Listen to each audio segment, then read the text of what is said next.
CH-35 नक्श को इधिका हर हाल में चाहिए। इधिका सोर्सेस लाइब्रेरी के अंदर थी। उसे वहां रोहन ने कुछ डेटा लेने के लिए भेजा था। इधिका वहां किताबों में खोई हुई थी, तभी आकर्ष वहां पर आया।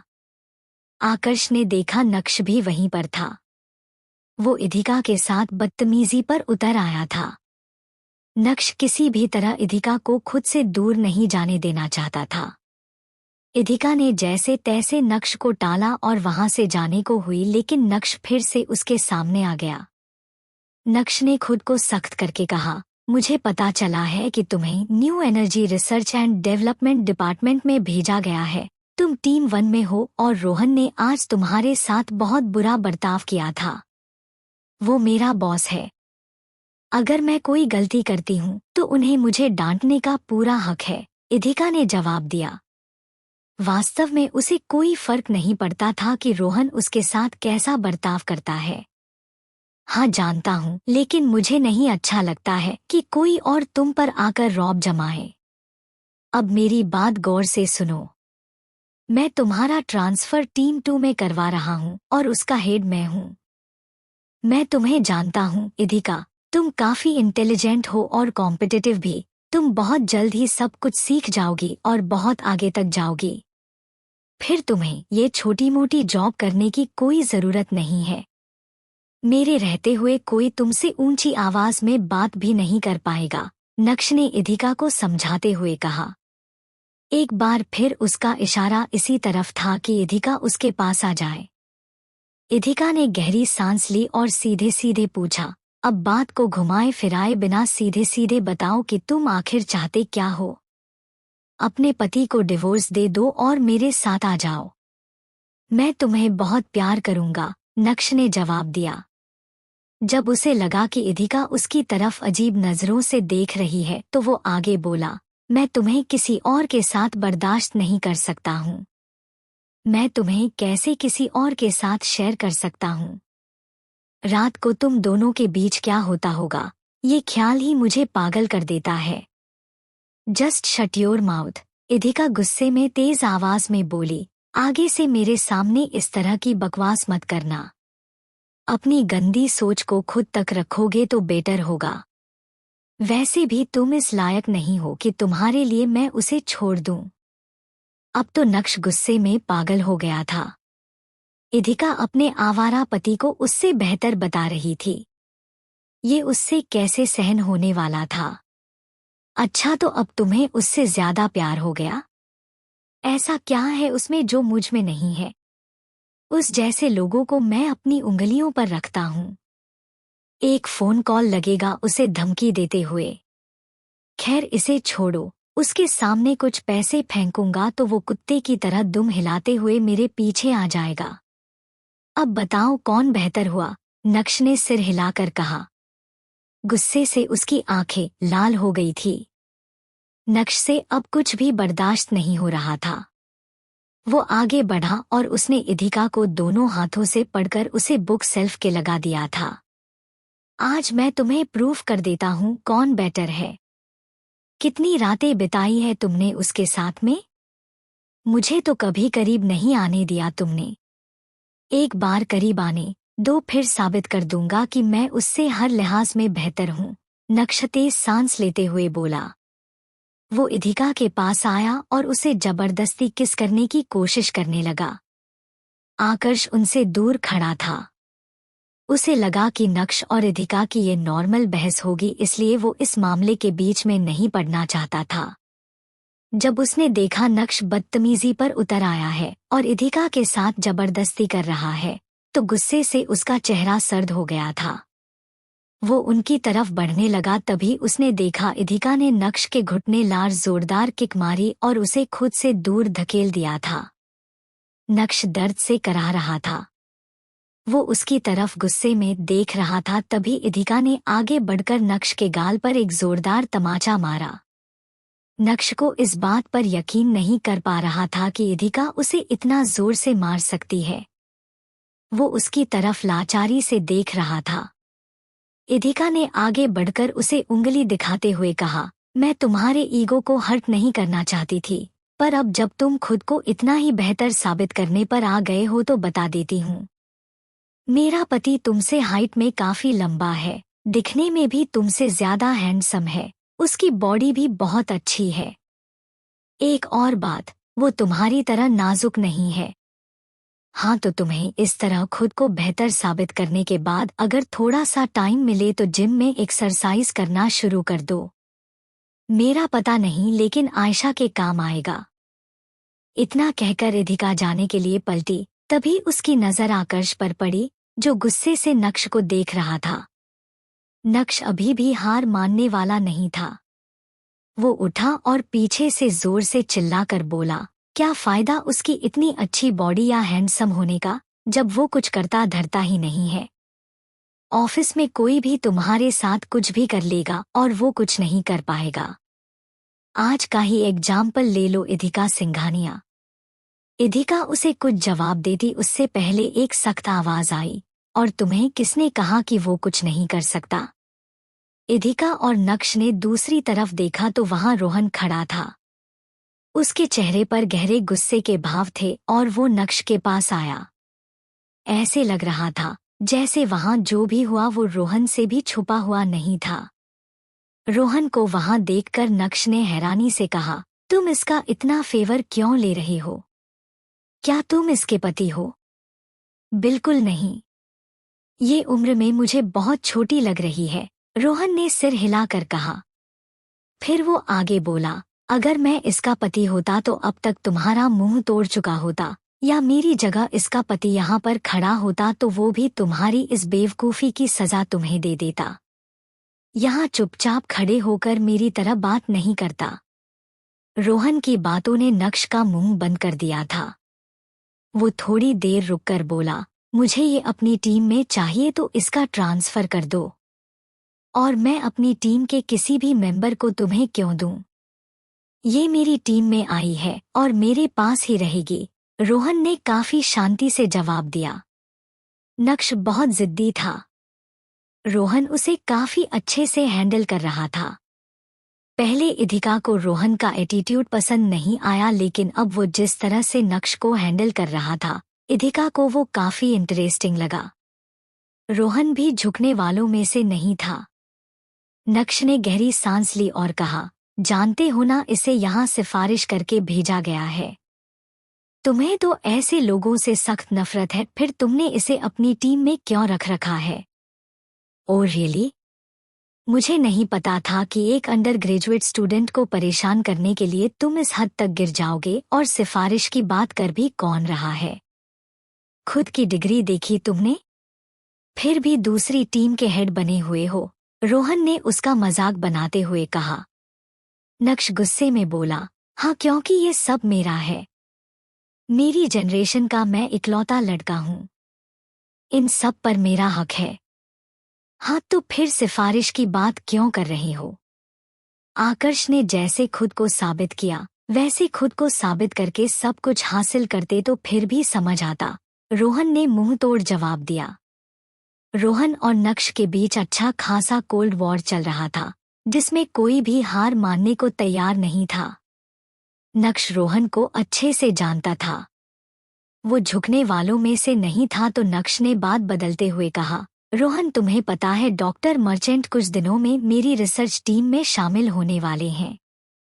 वो तुम्हारे आइडल है ना?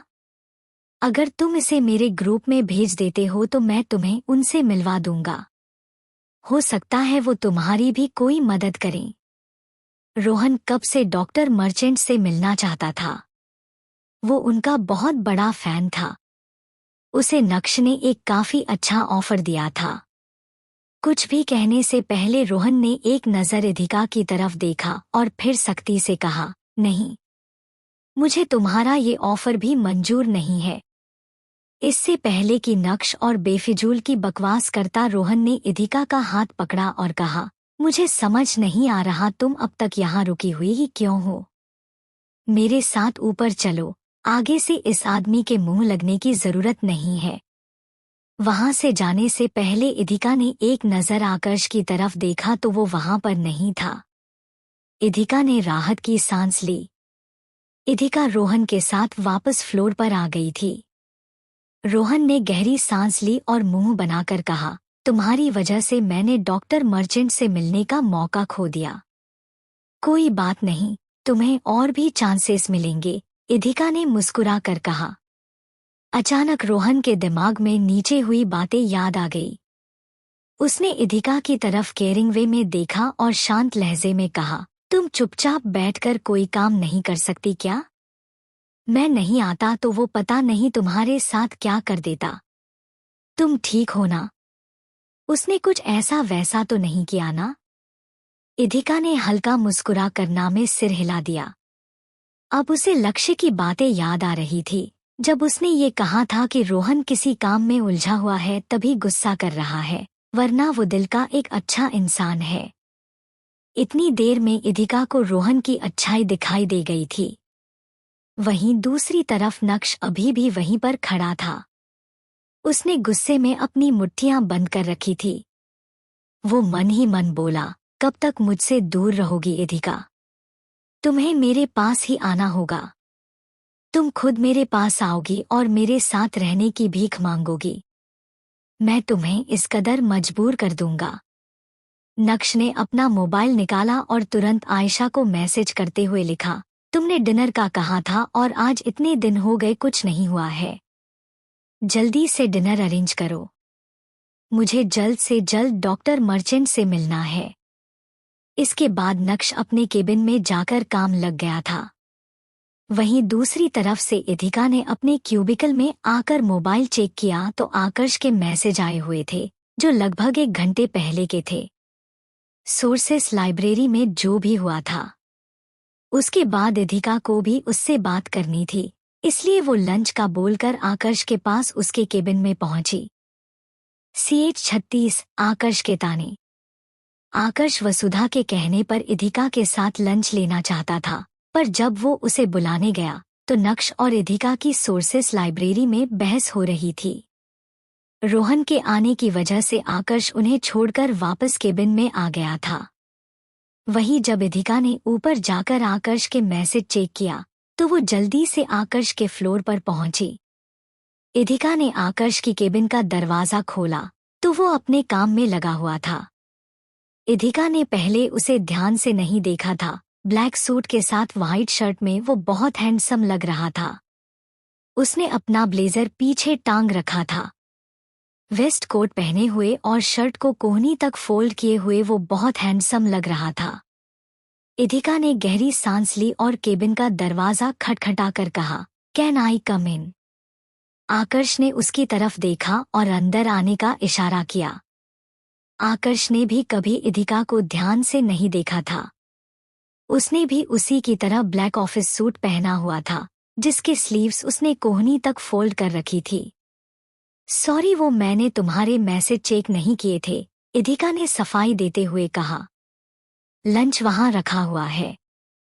लेफ्ट साइड में आगे जाओगी तो ओवन रखा हुआ है, गर्म कर लो, आकर्ष बोला और फिर अपनी फाइल समेटकर डाइनिंग टेबल की तरफ आने लगा।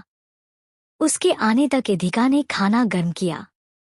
वो वापस टेबल पर खाना रख रही थी, तभी आकर्ष उसके पास आया और उन दोनों की साथ में एक फोटो क्लिक की। इधिका उसके इस बर्ताव का कारण पूछ पाती उससे पहले उसने देखा आकर्ष फोटो वसुधा जी को भेज रहा था। इधिका समझ गई थी कि इस लंच के लिए जरूर वसुधा ने उससे जिद की होगी।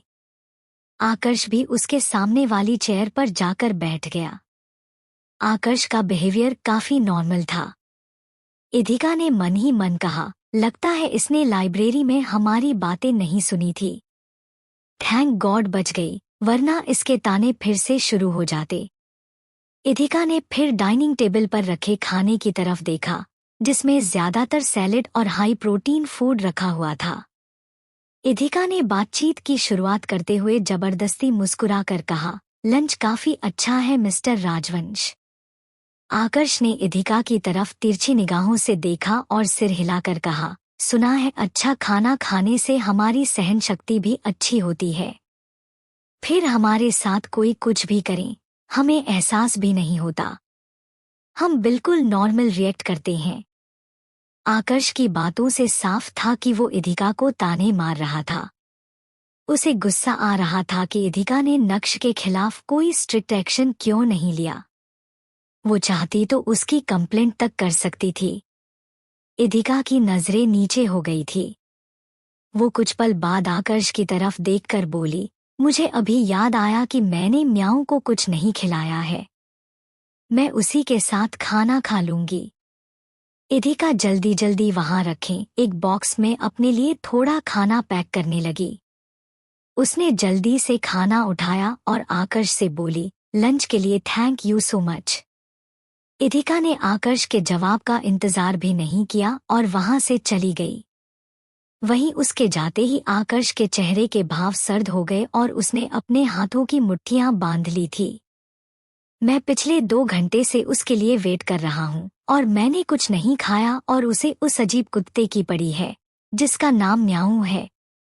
डिस्गस्टिंग, आकर्ष चिढ़ते हुए बोला।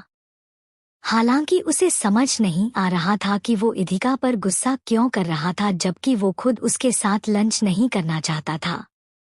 वहीं दूसरी तरफ ऊपर new energy research and development department में रोहन लंच कर रहा था। वो मन ही मन बोला, अब समझ आ रहा है वो लड़की इतनी मेहनत क्यों कर रही है। नक्श ने उसे कहीं भी काम नहीं लगने दिया होगा।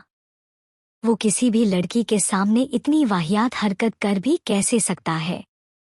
मेरी गलती है जो मैंने उसे वहां भेजा। मुझे उसे अपनी आंखों के सामने रखना होगा ताकि नक्श उसे आगे से परेशान ना करें। अच्छा दिल का होने की वजह से रोहन इधिका का कुछ ज्यादा ही सोच रहा था। वो जल्दी से लक्ष्य के पास गया और बोला, अंडर ग्रेजुएट स्टूडेंट को कुछ काम दो। मुझे वो इधर उधर भाग दौड़ करती हुई नहीं दिखनी चाहिए। टाइम वेस्ट करने वाले लोग मुझे पसंद नहीं है। लक्ष्य ने उसकी बात पर हामी भरी और कुछ फाइल्स के साथ इधिका के पास पहुंचा। इधिका लंच करके फ्री हुई ही थी और वो डेटा लाइब्रेरी में जाना चाहती थी कि तभी लक्ष्य आ गया। उसने उसे कुछ फाइल्स देते हुए कहा, रोहन सर का ऑर्डर है कि तुम इधर उधर घूमकर टाइम वेस्ट मत करो, इन फाइल्स के ऊपर काम करो। इधिका ने उसकी बात पर हामी भरी। काम देने के बाद लक्ष्य अपने क्यूबिकल में आया और गहरी सांस लेकर बोला, अब मुझे लक्ष्य सर से डांट नहीं सुननी होगी। कम से कम 1 महीने के लिए मिस सिंघानिया के पास काम है और वो उन्हें इधर उधर दौड़ती भागती नहीं दिखाई देगी। लक्ष्य खुश था कि उसने एक साथ इधिका को 1 महीने तक के लिए उलझा दिया था, लेकिन उसे काम करते हुए अभी 40 से 45 मिनट बीते ही थे कि इधिका फाइल्स के साथ लौटी और कहा, ये हो गया है। कुछ और काम है तो बता दो वरना मैं डेटा लाइब्रेरी जा रही हूँ। इतनी जल्दी हो गया? रुको मुझे चेक करने दो। जरूर तुमने जल्दबाजी में कोई गड़बड़ की होगी, लक्ष्य हैरानी से बोला और उन फाइल्स को चेक करने लगा। उसे यकीन नहीं हो रहा था कि उसने इधिका को जो काम दिया था वो उसने इतनी जल्दी निपटा दिया था। लक्ष्य इधिका को ऐसे ही नहीं जाने दे सकता था। रोहन ने उसे साफ तौर पर कहा था कि उसे इधिका को काम देना है और लक्ष्य के पास ऐसा कुछ नहीं था जो वो फिलहाल इधिका को दे सके। जल्दबाजी में उसने अपने मॉड्यूल का काम इधिका को दे दिया जिसमें वो लगभग 1 हफ्ते से उलझा हुआ था। हैरानी तो उसे तब हुई जब लगभग 1.5 घंटे बाद इधिका वो काम करके उसके केबिन में आई। उसे देखकर लक्ष्य हैरानी से बोला, डोंट टेल मी तुमने ये कर लिया है। मैं 1 हफ्ते से नहीं कर पा रहा था, तुम इतनी जल्दी कैसे कर सकती हो इसे? तुम चाहो तो चेक कर सकते हो, इधिका ने बेपरवाही से कहा और फाइल उसके सामने रख दी। वो बिल्कुल ठीक था। लक्ष्य ने इधिका को रुकने को बोला और रोहन को जाकर सारी स्थिति बताई। रोहन ने फाइल देखकर सख्त आवाज में कहा, ये सच में बहुत आसान है। तुम ओवरथिंकिंग कर रहे थे, इस वजह से तुम इसमें अटके हुए थे। देखो एक अंडर ग्रेजुएट ने तुम्हारे काम को आसानी से कर दिया। काम तो हो गया लेकिन मुझे समझ नहीं आ रहा है कि अब मैं उसे क्या काम करने को दूं। क्या हम उसे मैन इशू देखने के लिए कहें? लक्ष्य ने थोड़ा हिचकिचाते हुए पूछा। हाँ ठीक है दे दो, इससे वो कम से कम उसमें बिजी रहेगी। वैसे भी 1 महीने से मैं नहीं कर पा रहा, तो वो उससे कैसे हो जाएगा? She is just an under graduate, Rohan ने जवाब दिया। उसने इधिका को नक्श से दूर रखने के लिए अपने इश्यू पर काम करने की इजाजत दे दी थी। इधिका को इस बार एक मुश्किल काम मिला था, जिसे खत्म करने में उसे काफी वक्त लग गया। काम खत्म होते ही उसने लक्ष्य को मेल किया और फिर उससे मिलने के लिए उसकी क्यूबिकल में पहुंची। ऑफिस आवर्स खत्म होने की वजह से सब अपने अपने घर को निकाल रहे थे। इधिका को देखते ही लक्ष्य ने कहा, अच्छा हुआ तुम खुद ही आ गई। मैं तुम्हें बताने वाला था कि अब तुम्हें घर चले जाना चाहिए। वैसे तुम काफी लकी हो जो वीकेंड से पहले ज्वाइन किया है। अब 2 दिन आराम से घर पर रहना। लेकिन वो काम जो तुमने दिया था, वह इधिका लक्ष्य को बताने की कोशिश कर रही थी कि उसने वो कर दिया है, लेकिन लक्ष्य ने उसकी बात को बीच में काटते हुए कहा, हाँ जानता हूँ वो बहुत मुश्किल है, पर तुम ज्यादा टेंशन मत लेना। आराम से करती रहो। अगर तुमसे हो तो अच्छी बात है, अगर ना भी हो तो चलेगा। वीकेंड एंजॉय करना। मंडे को मिलते हैं। लक्ष्य वीकेंड को लेकर कुछ ज्यादा ही एक्साइटेड हो रहा था और होना ही था। पूरे 5 दिन वो ऑफिस के अंदर जी तोड़ मेहनत करते थे। इधिका उसे जाते हुए देख रही थी। उसने लक्ष्य को रोकना सही नहीं समझा। अब तो मंडे को ही बात करते हैं। शायद इसे घर जाने की जल्दी है और मुझे इस टाइम पर इसे रोकना नहीं चाहिए, इधिका ने खुद से कहा। इधिका वापस अपने क्यूबिकल में आई और उसने म्याऊ को उठाया। वो खुद से बोली, मुझे यहाँ काम करने में कोई इंटरेस्ट नहीं है, लेकिन रोहन इतना परेशान है तो मैंने उसके लिए ये सॉल्व कर दिया। अब तो मंडे को ही इस बारे में बात होगी। इधिका ने म्याऊ के साथ अपना बैग उठाया और फिर वहां से जाने के लिए निकल गई। वहीं दूसरी तरफ ऊपर आकर्ष का काम भी खत्म हो चुका था। वो लैपटॉप बंद करके फाइल असेंबल कर रहा था, तभी पृथ्वी वहां पर आया। उसने आकर्ष से पूछा, सर आप किसके घर जा रहे हैं? किसके घर से तुम्हारा क्या मतलब है? अपने घर जाऊंगा। और कहा? आकर्ष ने सिर हिलाकर कहा। नहीं, मैं दादी की बात कर रहा हूँ। वो अपने विला में गई है या फिर अभी भी मिस सिंघानिया के घर पर चली गई? इस बारे में मुझे पता नहीं है, आप उनसे मिलने जाओगे ना? पृथ्वी ने पूछा। उसके कहने पर आकर्ष को याद आया कि वो दादी के बारे में पूछना भूल ही गया।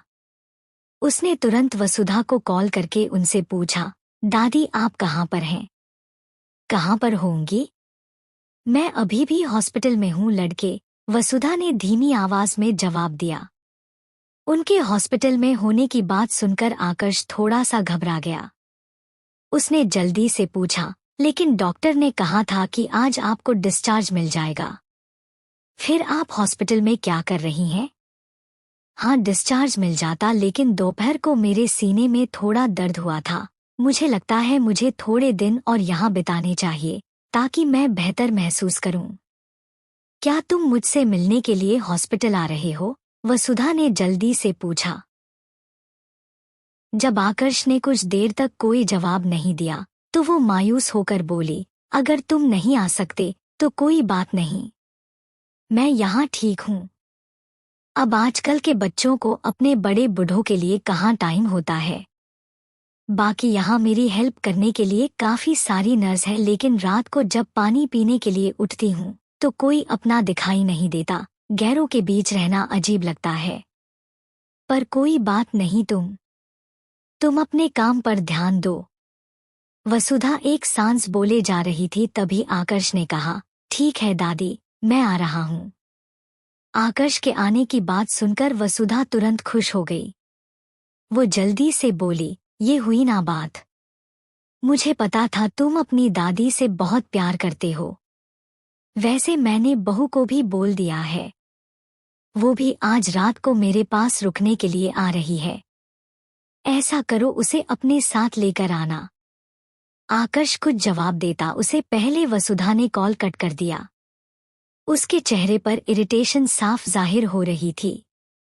आकर्ष ने गहरी सांस लेकर मन ही मन कहा, मैं हर बार इनकी बातों के जाल में फंस कैसे जाता हूँ। दादी ने कितनी चालाकी से मुझे हॉस्पिटल बुला लिया ताकि मैं मिस सिंघानिया के साथ रह सकूं। बाकी अगर वो मेरे घर पर या अपने घर पर मेरे साथ होती तो साथ में टाइम नहीं बिताने को मिलता, लेकिन अब तो उसके साथ एक कमरे में पूरी रात बितानी पड़ेगी। ओह गॉड, क्या मुसीबत है। हर बार की तरह आकर्ष वसुधा के बातों के जाल में फंस गया था। मजबूरन अब उसे आज की रात इधिका के साथ ही बितानी पड़ रही थी, जिससे बचने का उसके पास कोई रास्ता नहीं था। C137 राधिका इधिका की मां है। आकर्ष वसुधा के बिछाए जाल में फंस चुका था। इधिका और आकर्ष को एक साथ रखने के लिए उन्होंने हॉस्पिटल में डॉक्टर से बात कर ली थी। वो कुछ दिनों के लिए हॉस्पिटल में ही रुकने वाली थी। उन्होंने जैसे तैसे करके आकर्ष को अपने पास हॉस्पिटल आने को मजबूर कर दिया था। वसुधा ने आकर्ष को अपने साथ इधिका को लाने के लिए भी कहा था। वसुधा से बात हो जाने के बाद आकर्ष मन ही मन इरिटेट हो रहा था, क्योंकि उसे इधिका के साथ रहना पड़ेगा। आकर्ष ने अपना सिर पकड़कर कहा, काश मैं आपको पता दादी कि आपकी बहू सिर्फ पेपर्स में ही आपकी बहू है, ना कि रियल लाइफ में। ऊपर से उसका बॉयफ्रेंड भी है। मुझे उससे दूर रहना होगा। उसे हमारी शादी के बारे में कभी पता नहीं चलता। अगर वो अपने बॉयफ्रेंड से शादी करने के लिए सिविल अफेयर्स ब्यूरो नहीं गई होती। आकर्ष इधिका की नकली शादी का सच नहीं जानता था, इसलिए उसे यही लगता था कि इधिका का बॉयफ्रेंड है। आकर्ष के पास कोई रास्ता नहीं था। उसने इधिका को मैसेज किया, दादी अभी तक हॉस्पिटल में है। उन्हें डिस्चार्ज नहीं मिला है। वो चाहती है कि हम साथ में हॉस्पिटल आए। तुम पार्किंग एरिया में आ जाओ, मैं तुम्हारा वेट कर रहा हूँ। आकर्ष का मैसेज मिला उस वक्त इधिका टैक्सी में थी। जब वसुधा का कॉल आया था तब वो समझ गई थी कि जरूर वो उसे आकर्ष के साथ आने के लिए कहेगी। आकर्ष से बचने के लिए इधिका जल्दी से टैक्सी में निकल गई। इधिका ने जवाब में लिखा, थैंक यू सो मच जो आपने मेरे बारे में इतना सोचा, लेकिन मैं अभी टैक्सी में हूँ। हॉस्पिटल में मिलते हैं मिस्टर राजवंश। इधिका का रिप्लाई देखकर आकर्ष को गुस्सा आ रहा था। उसने गहरी सांस ली और कहा, मुझे तो खुश होना चाहिए कि वो मेरे साथ नहीं आ रही, फिर मुझे गुस्सा क्यों आ रहा है। दोपहर को भी उसने लंच साथ में नहीं किया, तब भी मैं इरिटेट हो गया था। पता नहीं ये लड़की आखिर इतनी अजीब क्यों है। जब सामने वाला हेल्प कर रहा है तो ले क्यों नहीं लेती है हेल्प। आकर्ष ने चिढ़ते हुए अपना ब्लेजर उठाया और वहां से हॉस्पिटल जाने के लिए निकल गया। वहीं दूसरी तरफ इधिका म्याऊं के साथ हॉस्पिटल पहुंच चुकी थी। वो मन ही मन बोली, डोंट वरी मिस्टर राजवंश, मैं आप पर बोझ नहीं बनूंगी। जानती हूँ कि आपने ये शादी घर वालों के प्रेशर में आकर की थी। ना जाने हम कैसे एक साथ जुड़ गए, पर एक दिन जरूर अलग हो जाएंगे। इधिका ने खुद को तुरंत ही संभाला और वसुधा के प्राइवेट रूम में जाने लगे। वो आकर्ष के साथ किसी तरह के इमोशंस नहीं जोड़ना चाहती थी। नक्श के साथ उसने दिल से दोस्ती निभाई थी, लेकिन उसके बदलने के बाद वो उसे काफी हर्ट कर रहा था। जब इधिका लिफ्ट से बाहर निकली तब उसका ध्यान सीधे वसुधा के कमरे की तरफ था। वहीं पास से राधिका और आयशा चेकअप करवाकर बाहर निकली थी। राधिका ने एक पल उसको देखा और फिर हिचकिचाते हुए आयशा से पूछा, वो इधिका है ना?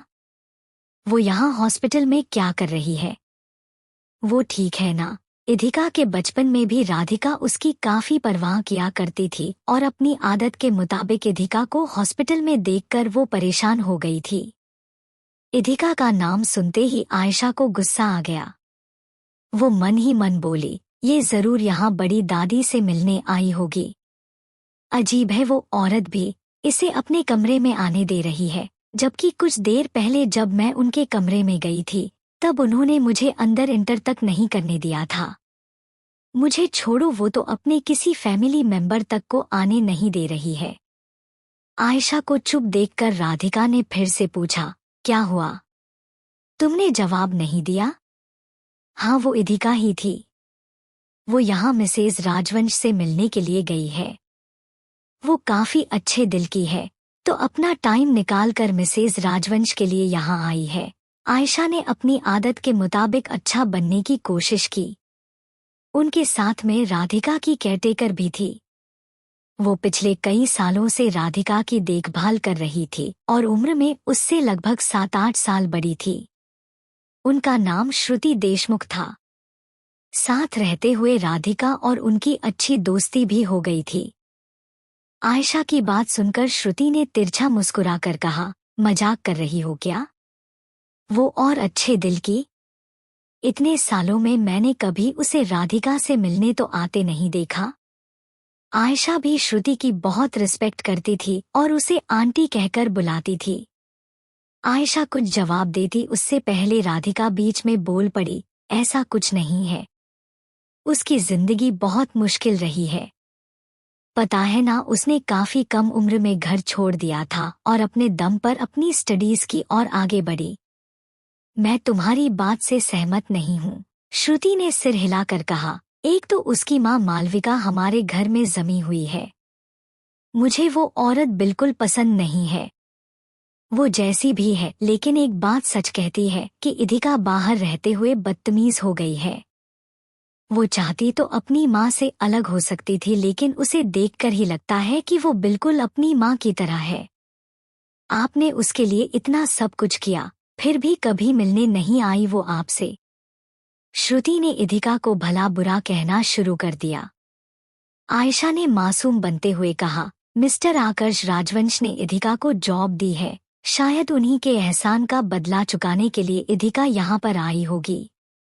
एहसान तो राधिका ने भी उस पर किया था। उसकी माँ ने उसे खाना नहीं दिया तो वो खाना देती थी, कपड़े भिजवाती थी, बीमार होने पर दवाइयाँ देती थी, उससे मिलने तक जाती थी। कभी उस एहसान का बदला चुकाने तो नहीं आई वो लड़की, श्रुति ने जवाब दिया। उनकी बातें सुनकर राधिका इरिटेट होने लगी थी। उसने सख्त लहजे में कहा, अब बस करो। यहाँ हॉस्पिटल में बहस करनी जरूरी है क्या? राधिका के रोकने के बाद में भी आयशा शांत नहीं हुई। उसने कहा, सबका नेचर अलग अलग होता है श्रुति आंटी। आपको डॉक्टर मर्चेंट याद है? बचपन में उन्हें मॉम ने पैसे दिए थे ताकि वो अपनी स्टडी कंटिन्यू कर सके, लेकिन वो इधिका की तरह नहीं निकले।